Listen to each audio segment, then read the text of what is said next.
Қай жақтан келіп тұрсыздар? Жетісайдан келіп тұр. Қазір науқан қалай болып жатыр? Науқан қазір сол алушылар аз, баға түсіп кеткен. Сондай болып отыр ғой.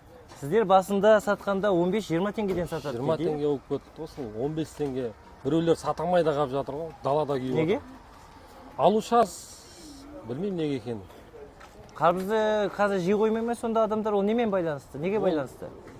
Көп егілген ғой деймін шамасы.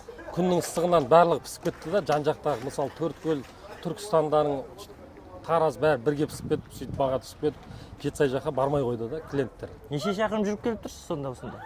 1500 ғой. Енді ақталды ма? Ақталғанда сол осы Астанадан бағып отырып қой, тегін болып жатыр ғой. Тегін таратып жатсыз ба көп жерде? Тегін болғанда өз-өзін ақтамай жатыр да. Минуспен шығынмен қайтып отырып қой. Жалпы қанша шығын кетті осыны өсіруге? Өсіруге каждый гектарына жоқ дегенде миллионнан кетеді ғой. Неше гектар егілді? 3 гектар 3 миллион кетті ғой. Ақтап отқан жоқ қазір. Ары кетсе бір миллион шыға ма шықпай ма сондай болып отыр ғой. Мемлекет тарапынан субсидия бір беріле ма сіздерге? Жоқ, ондай бермейді.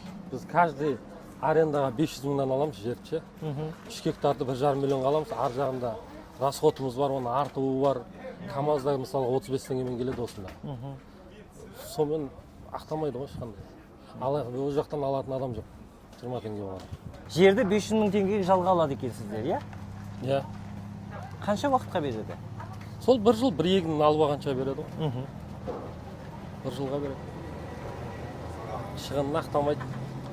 Енді көбісі жаңағындай қарбызды таңдағанда өткендері мысалға шығып жатады, кейде тексерістен өткізгенде нитрат құрамында бар деп. Сіздерде қалай осы жалпы диқандар нитрат емес, бұл грунтовкамен өскен арбыз ғой. Көлеңкеде төсемейміз, қазір қара жерге жыртып дән салып еккенбіз ғой. Қайта дән салып егіп шығын аз болды ғой, аты одан қымбат түсетін ақ.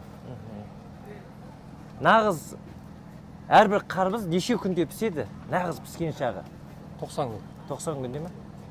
Ал ана эпаден ерте пісіретіндер олар 70 күнде піседі, 60 күнде піседі.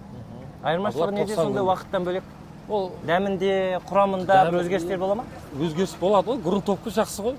Өз шыққан қарбыз жақсы ғой. Бұлар өз шыққан қарбыздар ғой, грунтовкалар ғой.